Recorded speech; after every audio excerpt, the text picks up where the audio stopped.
Ma lei è il Leone di San Marco in persona? Esatto, sono proprio io. Come la vede oggi? Sono dalla colonnina e mi sono portata giù. A vederla dal basso come le pare Venezia? Dai, non mi dispiace. Oltre 60.000 persone nell'ultima giornata del Carnevale 2023 a Venezia. Domenica erano stati 85.000, sabato addirittura più di 100.000. È un bilancio che sostanzialmente soddisfa tutti, quello del pieno ritorno ad un carnevale in presenza e diffuso su tutto il territorio comunale dopo le limitazioni del Covid degli anni passati. Una leggera nebbia avvolge oggi Venezia nell'ultima giornata di Carnevale. È martedì grasso, l'ultima occasione per poter passeggiare in quel palcoscenico naturale bellissimo che è Venezia in maschera. Venezia è stupenda e anche il suo carnevale è unico al mondo, per cui non potevamo perdercelo. Come ci si sente a girare vestiti in maschera? È una cosa unica. Ci si sente con un certo fascino addosso, si appartiene alla città di Venezia proprio. I costumi li avete preparati voi? Sì, Quanto ci avete messo? 3-4 mesi all'incirca.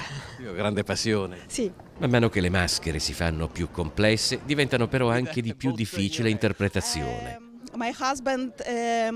Mio marito produce stampe e la risposta di questa signora olandese a passeggio con una caravella sul cappello. Da cosa siete vestiti? Da maghi. Ognuno dice quella sua. Letteralmente assediata dai turisti, una coppia che oltre a sfoggiare un costume molto elaborato viaggia con un'elegante carrozzina occupata da più di una mezza dozzina di cagnolini. Da cosa siete vestiti? Da maschera, vedi, da volto. Ci sono 2 volti in noi, giusto?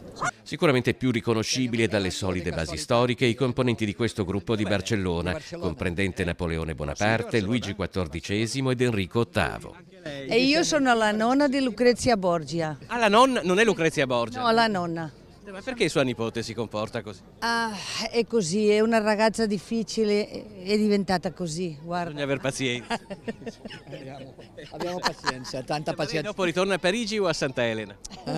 Primo a Parigi, Santa Elena vediamo se finalmente andiamo ultimi giorni, ma in vacanze.